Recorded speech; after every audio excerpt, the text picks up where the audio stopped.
ఒక్కరోజు దాని గురించి మాట్లాడ పాపాన పోలే కిషన్ రెడ్డి గారు కానీ బండి సంజయ్ గారు కానీ ఇలా పెద్దగా చెప్పుకున్న బీజేపీ నాయకులు కానీ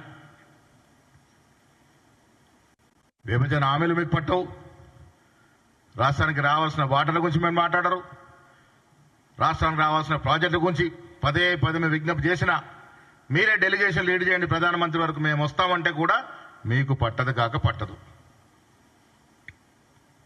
అన్నిటికి మించి ఇది పేద ప్రజల ప్రభుత్వం, ఎస్సీ ఎస్టీ బీసీ మైనార్టీల ప్రభుత్వం అని చెప్పే విధంగా రేవంత్ రెడ్డి గారు ఈ రాష్ట్రంలో కుల సర్వే చేసి ఎవరు ఎంత ఉన్నారో స్పష్టంగా చెప్పినటువంటి సందర్భం. దానికి తోడు 42% రిజర్వేషన్ ఇస్తూ ససెషన్లో చట్టం చేసినట్టు తీరు. దాని గురించి మాట్లాడరు మీరు. సరే మీరైతే బీసీ గారు మాట్లాడరు. మరి బీసీలు అనేటువంటి మా బండి సంజయ్ గారు ఏం చేస్తున్నారు, మా అరవింద్ గారు ఏం చేస్తున్నారు, మా లక్ష్మణ్ గారు ఏం చేస్తున్నారు? అరే ప్రధానమంత్రి దగ్గరికి వెళ్ళి పార్టీలకు అతీతంగా తెలంగాణ రాష్ట్రం ఘనకార్యం చేసింది, 42% రిజర్వేషన్ ఇచ్చింది, స్థానిక సంస్థల్లో విద్యా ఉపాధిలో కూడా ఇస్తానంటా ఉంది, దీన్ని 9th షెడ్యూల్లో చేయాలని అడుగుతా ఉన్నారు. చెయ్యండి మహాప్రభుని ఎందుకు అడగరు? కుంటి సాగు చెప్తారు మైనార్టీలు దాంట్లో ఉన్నారని. మీ గుజరాత్లో మైనార్టీ రిజర్వేషన్ ఇస్తలేరా? ఇదే మోడీ గారు చెప్పారు కదా స్పష్టంగా, 70 తెగలు మైనార్టీ తెగలు మా దగ్గర రిజర్వేషన్ పొందుతా ఉన్నాయని. మరి గుజరాత్లో ఇచ్చినప్పుడు, ఈడబ్ల్యూఎస్లో మైనార్టీలకు రిజర్వేషన్ ఇచ్చినప్పుడు మీరే కలగజేసినప్పుడు ఇక్కడ దీన్ని అఫీషియల్గా 9th షెడ్యూల్ చేసడానికి మైనార్టీ అనే అంశం ఎందుకు అడ్డొస్తా ఉంది? మీకు చిత్తశుద్ధి లేక, చేయాలనే తపన లేక కుంటి సాగులు ఎత్తుకుంటా ఉన్నారు మీరు. బండి సంజయ్ గారు కానీ కిషన్ రెడ్డి గారు కానీ ఈ పగటి కళ్ళు కనడం మానేయాలి. తెలంగాణలో బీజేపీ అనేటువంటి పార్టీ అధికారులకు రావడం కల్లా జరగదుగాక జరగదు. మీకు ఒక్క ఛాన్స్ ఇచ్చే అవకాశమే లేదు. కారణం మీరు ఎప్పుడు తెలంగాణ కోసం పాటుపడలేదు, తెలంగాణ కోసం తప్పించలేదు, తెలంగాణకు రావాల్సిన ప్రాజెక్టుల గురించి మాట్లాడలేదు, దానికోసం ప్రయత్నము చేయలేదు. విభజన హామీల గురించి ఎప్పుడు మాట్లాడలే, రావాల్సిన నిధుల గురించి మాట్లాడలే, రావాల్సిన ప్రాజెక్టుల గురించి మాట్లాడలే. పొద్దున్న లేస్తే మతము, కులము, ప్రాంతము.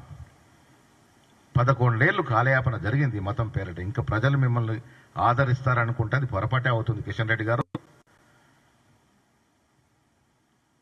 ఇలా కాంగ్రెస్ ప్రభుత్వం ఈ రాష్ట్రంలో ఎన్నికలకు ముందు ఇచ్చినట్టు హామీలు ఎంత కష్టమైనా కేసీఆర్ అనేటువంటి మాజీ ముఖ్యమంత్రి ఈ రాష్ట్రాన్ని దివాలా తీసి ఈ రాష్ట్రాన్ని ఆర్థిక విధ్వంసం సృష్టించి ఎక్కడ లేకుండా దీనస్థితిలో పెట్టిపోయినా కష్ట నష్టాలకు ఓర్చి కూడా మేమిచ్చిన వాగ్దానాలు ఒకటొకటిగా ఇస్తా ఉన్నాము. మేమిచ్చిన మాట ఎక్కడ కూడా జారవిడ్చకుండా ముందుకు పోతా ఉన్నాము. కేంద్రం సాయం ఇచ్చినా ఇవ్వకపోయినా, సవతిపల్లి ప్రేమ ప్రకటించినా, మీరు చూసినా చూడకపోయినా మాది మేము సర్దుకుంటూ ముందుకు పోతున్నటువంటి తరుణం. రాష్ట్రంలో ఆనాడు సంవత్సరాల కింద ఇచ్చిన ఉచిత బస్సు నుంచి నిన్న ఇచ్చిన సన్న బియ్యాల వరకు పేదల సంక్షేమ ధ్యేయంగా పనిచేస్తా ఉన్నాం. ప్రతి పేదవారి కడుపు నిండే ప్రక్రియ మేము పనిచేస్తా ఉన్నాం. రాజీవ్ యువ వికాసం తీసుకొచ్చినాం. బీదవారు ఆదుకునే ప్రయత్నం చేస్తా ఉన్నాం. టీఆర్ఎస్ ప్రభుత్వం 10 ఏళ్లు ఇయ్యలేని ఉద్యోగాలు మేము మొన్న ఇస్తే కిషన్ రెడ్డి గారు మీ కళ్ళు కనబడట్లేదా? నిజమైన తెలంగాణ నినాదాన్ని మేము అమలు చేయట్లేదా? ఎప్పుడు కూడా చీకటి ఒప్పందం మీకు. హెచ్సిఏ భూముల గురించి మాట్లాడుతూ ఉన్నారు. అరే ఈ హైదరాబాద్ ఇన్ అండ్ అరౌండ్ 10 నుంచి 20 వేల ఎకరాలు ప్రభుత్వ భూములు, చక్కటి గుట్టలు, చెరువులు కబలించేస్తే ఆనాడు నోరు మెదపలే కిషన్ రెడ్డి గారు, సంజయ్ గారు. ఏమైపోయింది? ఎందుకు వేళ మాట్లాడుతున్నారు? ప్రభుత్వ భూమిని ప్రభుత్వం తీసుకుని ఎందుకు మాట్లాడుతూ ఉన్నారు? రింగ్ రోడ్డు గుండా పోతుంటే గుట్టలన్నీ కరిగిపోతా ఉన్నాయి. కేటీఆర్ ప్రైవేట్ వ్యక్తుల చేతుల్లోకి ఇచ్చిన భూములన్నీ కరిగిపోతా ఉన్నాయి. బుల్డోజర్లు, టిప్పర్లు నడుస్తూ ఉన్నాయి. చూడండి, అప్పా జంక్షన్ నుంచి ఎయిర్పోర్ట్ పోతా ఉంటే లెఫ్ట్ రైట్ గుట్టలు కరిగిపోతా ఉన్నాయి. ఎవరి నిర్వాహకం ఇది? కిషన్ రెడ్డి గారు ఎయిర్పోర్ట్ పోతే మీకు కనబడట్లేదా? లెఫ్ట్ రైట్ డెవలప్మెంట్ యాక్టివిటీ ఎందుకు మాట్లాడతలేరు? 10,000 ఎకరాలకు పైన హైదరాబాద్ సంబంధించిన ప్రభుత్వ భూములు, ఖరీదైన భూములు, ప్రకృతి నిలవైనట్టు భూములు అమ్మిన పాపన కేటీఆర్ పోలేదా, కేసీఆర్ పోలేదా? ఎందుకు మాట్లాడలేదు ఆ రోజు మీరు? ఇవన్నెందుకు మాట్లాడుతూ ఉన్నారు? ఇవెందుకు గొంతెత్తుతా ఉన్నారు?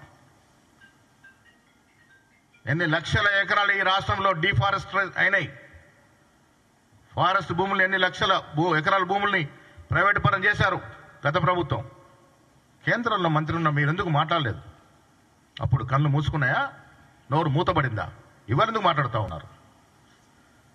కిషన్ రెడ్డి గారు వ్యక్తిగత కక్షతో మాట్లాడడం కాదు. ఒక కేంద్ర మంత్రి స్థాయిలో ఉన్న మీరు ఒక్క ఛాన్స్ అని అడిగే ముందు ఓపెన్ గా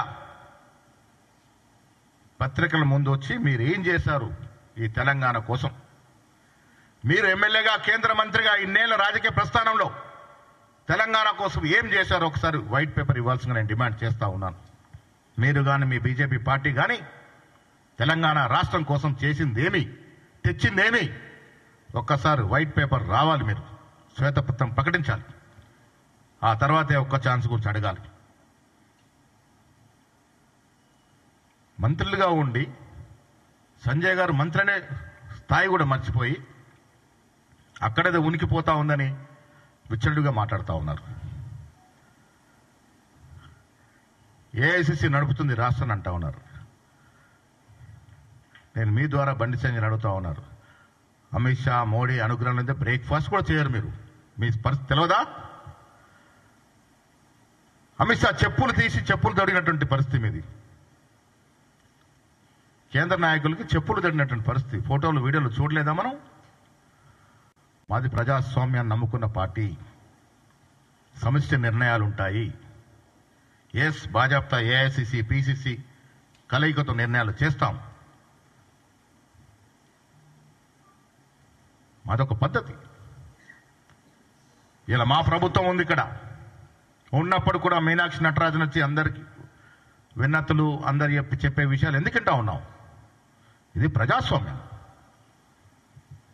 ప్రజాస్వామిక స్వేచ్ఛ ఉంది కాబట్టి వింటా ఉన్నాం. కేటీఆర్ లాగానో, కేసీఆర్ లాగానో, సంజయ్ లాగానో డిక్టేటర్షిప్ ఉండదు మా పార్టీలో.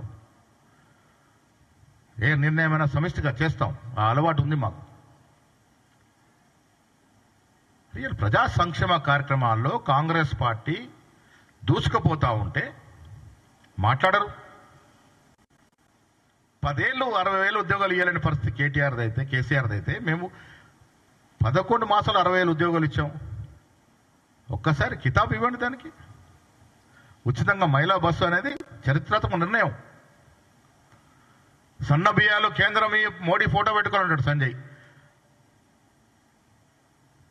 రేపటి నుంచి మీరు దేశవ్యాప్తంగా ఇంప్లిమెంట్ చేయండి. సన్న బియ్యాలు ఇవ్వడం అన్ని రాష్ట్రాల్లో ఇంప్లిమెంట్ చేయండి. ఎవరొద్దంటున్నారు?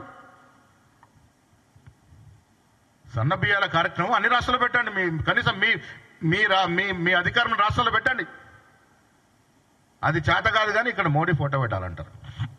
వితండవాదాలు చేసుకుంటూ బాగా అలవాటుగా మారింది. అయిన దానికి కాందానికి కేంద్ర మంత్రి స్థాయిలో మాట్లాడడం అనేది మంచిది కాదు.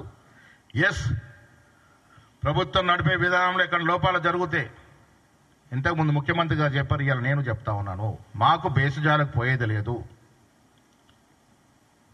రాష్ట్ర ప్రభుత్వాన్ని సక్రమంగా నడిపే ప్రక్రియలో ఎక్కడ లొసుగులుంటే సరిదిద్దుకోవడానికి సిద్ధంగా ఉన్నాము. ఇది ప్రజల ప్రభుత్వం. It's people's government. ప్రజల ఆభిష్టం మేరకు పనిచేస్తుంది. ప్రజల ఆలోచన మేరకు పనిచేస్తుంది. నేను మళ్ళీ డిమాండ్ చేస్తా ఉన్నాను బంజీ సంజయ్ గారికి, నిజంగా బీసీ నాయకుడిగా చెప్పుకునే నీవు ఈ కుంటి సాగులు బంద్ చేయి. మైనార్టీలు ఉన్నారు, అక్కడున్నారు. మైనార్టీలు ఉంటే గుజరాత్లో మైనార్టీలకు రిజర్వేషన్ ఎందుకు ఇస్తా ఉంది 20-30 ఏళ్ళుగా? ఈ కుంటి సాగులు మానేసి చిత్తశుద్ధి ప్రదర్శించుకునే అవకాశం వచ్చింది మీకు. మోడీ గారితో సమయం తీసుకోండి. మేము వస్తాం, మా ముఖ్యమంత్రి గారు వస్తారు, మేము వస్తాం, అందరం కలిసిపోదాం. 42% చట్టబద్ధ ఇచ్చే విధంగా 9th షెడ్యూల్లో చేర్చే పని మీరు చేపట్టండి. అదే నాయకత్వం అంటే. నేను మళ్ళీ కిషన్ రెడ్డి గారికి మీ ద్వారా చెప్తా ఉన్నాను, రండి, చర్చకు రండి. మీ రాజకీయ జీవిత కాలం మీరు తెలంగాణకు చేసిందేమి? మీ బీజేపీ పార్టీ 11 సంవత్సరాలుగా అధికారంలోకి ఉంది. అంతకుముందు వాజ్పేయి గారు అధికారంలో ఉన్నారు. అప్పుడు కానీ ఇప్పుడు కానీ తెలంగాణకు మీరు చేసిందేమి? ఒక ప్రత్యేక ప్యాకేజ్ ఇచ్చినారా? ప్రత్యేక నిధులు ఇచ్చినారా? విధులు తెచ్చినారా? ఏదైనా ప్రాజెక్టు తెచ్చినారా? ఉన్న ప్రాజెక్టు అడ్డుకుంటా ఉన్నారు. బాధాకరమైన విషయం, మెట్రోకు నిధులు రానివ్వరు, మూసి ప్రక్షాళన నిధులు రానివ్వరు, రీజనల్ రింగ్ రోడ్డుకి నిధులు రానివ్వరు. మీరు తెలంగాణ బిడ్డ కాదా? మీరు అడుగున అడ్డుకుంటా ఉన్నారు. అభివృద్ధి చేయరు, చేస్తున్న కాంగ్రెస్ ప్రభుత్వం నిందిస్తూ ఉంటారు. తెలంగాణ ప్రజలు ఇప్పుడు కానీ భవిష్యత్తులో కానీ కిషన్ రెడ్డి గారికి ఒక్క ఛాన్స్ ఇచ్చే సమస్య లేదు. పనితనం ఉన్నోన్ని, పని చేసేవాడిని ఆదరిస్తారు తెలంగాణ ప్రజలు. ఆ దశగానే రాజకీయాలు ఉంటాయి. తెలంగాణలో ఛాన్స్ కావాలని అడిగే ముందు మీరు తెలంగాణకు ఏం చేశారో స్పష్టత ఇవ్వాల్సిన అవసరం ఉన్నది. Thank you.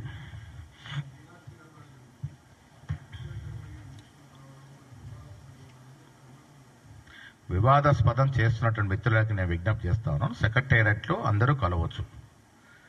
ఒక టీవీలో చెప్తా ఉన్నాడు, సీఎం చైర్లో కూర్చోనట రివ్యూ చేసినారు. అర్థం ఉండాలి.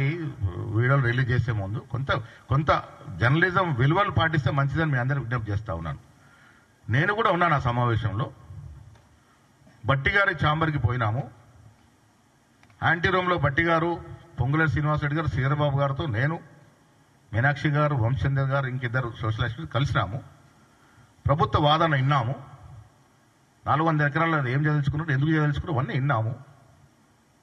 తర్వాత ప్రజలు చెప్పే వాదన కూడా వింటానని ఆవిడ గచ్చిబౌలి స్టేడియంలో స్టూడెంట్, ఆ రోజు గాంధీ భవన్లో నేను, మీనాక్షి గారు ఇక్కడ కూడా విన్నాం. ఎన్ఎస్ఐ మా బిందురోలు చెప్పినటువంటి మాటలు విన్నాం. వారు ఏ రకంగా రిక్వెస్ట్ చేస్తున్నారు విన్నాం. ఎస్, ప్రజాస్వామ్యంలో ప్రభుత్వం మాదైనా మేము ప్రజలు ఇచ్చే సూచనలు సలహాలు వింటా ఉన్నామంటే ప్రజాస్వామ్యమా కాదా?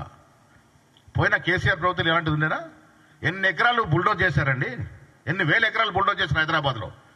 ఇదే కిషన్ రెడ్డి, ఇదే లక్ష్మణ్, ఇదే సంజయ్ గారు నోర్లు మూతలు పడలేదు. అప్పుడు ఇవాళ మాట్లాడుతూ ఉన్నారు. మాది ప్రజాస్వామ్యం కాబట్టి వినడానికి వచ్చింది మీనాక్షి నటరాజన్ గారు. వింటా ఉన్నాం, ఏం చేయాలో అలా ఆలోచిస్తూ ఉన్నాం. ఇవాళ ప్రస్తుతం కోర్టులో ఉంది అది.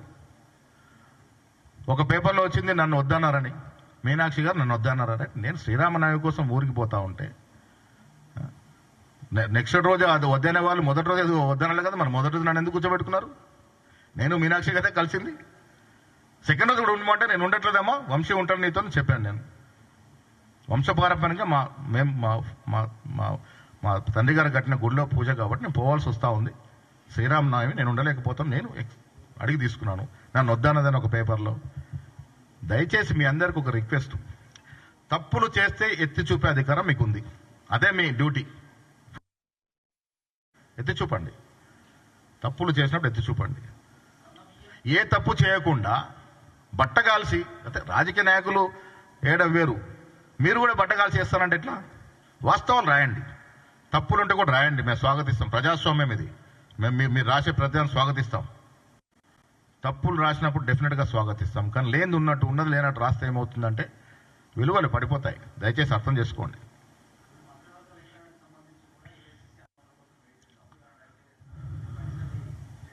అంటే ఇది జనరల్ ప్రక్రియ అండి. మాది రీజనల్ పార్టీ కాదు. మాదేమన్నా టీఆర్ఎస్ పార్టీ అన్ని ఫామ్ హౌస్లో నిర్ణయాలు అవడానికి. ఇది జాతీయ పార్టీ. ఏ నిర్ణయం తీసుకున్న జాతీయ కోణంలో ఆలోచించాలి, రాష్ట్ర కోణంలో ఆలోచించాలి. అన్నీ ఆలోచిస్తే చేసుకుంటాము. జాతీయ పార్టీ కదా మాది. జాతీయ నాయకుడు ఉంటాడు, మాకు జాతీయ అధ్యక్షుడు ఉంటాడు, జాతీయ మాకు యువ నాయకుడు ఉన్నాడు. ఎస్, అంత సమిష్టి కలిసి నిర్ణయం చేసుకుంటాం. నేను మళ్ళీ అడుగుతా ఉన్నాను, వాళ్ళు మాట్లాడే ముందు వాళ్ళ వెనుక వీపు చూసుకోవాలి కదా. బండి సంజయ్ గారు అమిత్ షా కాదని టిఫిన్ కూడా చేసే పరిస్థితి ఉంటుందా? పొద్దున అక్కడ కొంచెం మెసేజ్ వస్తేనే టిఫిన్ కూర్చుంటాడు. మెసేజ్ వరకు వెయిట్ చేస్తూ ఉంటాడు పాపం. మెసేజ్ రాగానే ఎస్ యూ గో ఎట్ అంటే అప్పుడు తింటాడు. అది పరిస్థితి వాళ్ళది.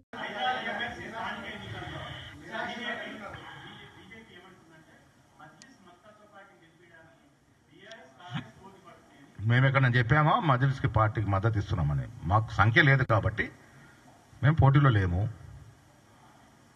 మాకు సంఖ్య లేదు కాబట్టి మేము పోటీలో లేము. మేము ఇంకా దాని మీద నిర్ణయమే తీసుకోలేదు మద్దతు విషయంలో.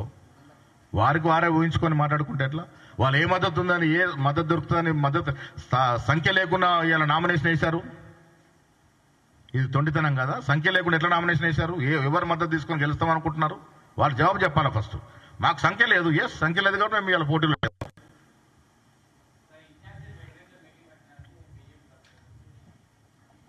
ఇన్ఛార్జ్ సెక్రటరీ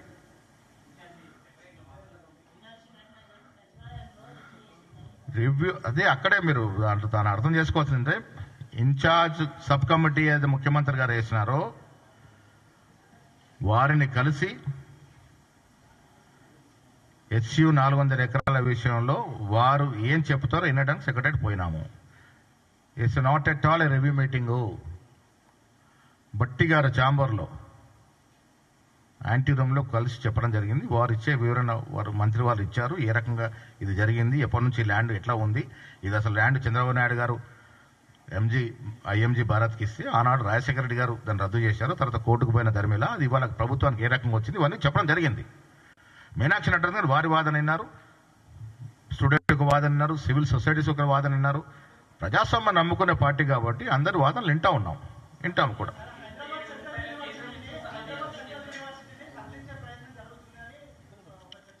ఎవరు చెప్పారు అది? అసలు అలాంటి ప్రస్తావన లేదు కదా. ఏమని చెప్పారు? మల్లురావు గారి అభిప్రాయం ఏముంటుంది అది? అంటే ఆయన సెంట్రల్ యూనివర్సిటీ సిటీ మధ్య ఉంది కాబట్టి ప్రశాంతంగా ఉండాలని వేరే దూరం తరలిస్తే బాగుంటుందని మల్లురావు గారి అభిప్రాయం కావచ్చు అది. ఎస్, అభిప్రాయాలు వ్యక్తిగత అభిప్రాయాలు ఇక్కడ ఉంటాయి. నాకు తెలిసి రాష్ట్ర అధ్యక్షుడు నాకు అలాంటి సమాచారం ఏమి లేదు, అలాంటి ఆలోచన కూడా ఏమి లేదు. ఇప్పుడు అదే కోర్టులో ఉన్నటువంటి అంశం అది. కోర్టు నిర్ణయం వచ్చే వరకు మనమే మాట్లాడకూడదు. కోర్టు నిర్ణయించిన తర్వాత అప్పుడు ఆలోచిద్దాం ఏం చేద్దాం అనేది. ప్రజాస్వామిక స్వేచ్ఛ ఉన్న పార్టీ ప్రపంచంలో ఏదైనా ఉందంటే కాంగ్రెస్ పార్టీ. ప్రజాస్వామ్యంలో నాకున్న అభిప్రాయాన్ని వెలిబుచ్చడానికి అవకాశం కాంగ్రెస్ పార్టీలోనే ఉంటుంది. బట్ ఫైనల్ డిసిషన్ ఎప్పుడవుతుంది? అందరు అభిప్రాయాలు విన్న తర్వాత మెజారిటీ అభిప్రాయంతో నిర్ణయం అవుతుంది. అది అది అంతే. ఎస్, ఇప్పుడు కోర్టులో ఉన్న అంశము గవర్నమెంట్ చేయాలనుకున్నా మా సలహా సూచనలు ప్రభుత్వాన్ని అడిగితే మేము డెఫినెట్గా చెప్తాం. ప్రభుత్వం అడిగితే చెప్తాము. బట్ ఏదున్నా రేవంత్ రెడ్డి గారు ఏదైనా చర్య తీసుకుంటే అది వ్యక్తిగతం, ఆయన కోసం కాదనేది మీరు గుర్తుపెట్టుకోవాలి. ఏ యాక్షన్ అయినా ప్రజా సంక్షేమం కోసం జరుగుతున్నటువంటి యాక్షను. దాంట్లో సరే రకరకాల అభిప్రాయాలు ఉండొచ్చు. విద్యార్థులకు కూడా తెలుసు అది HU ల్యాండ్ కాదని. కానీ అదనంగా మాకు కావాలని అడుగుతున్నారు. అడుగుట తప్పు లేదు. అదనంగా కావాలని అడుగుతున్నారు.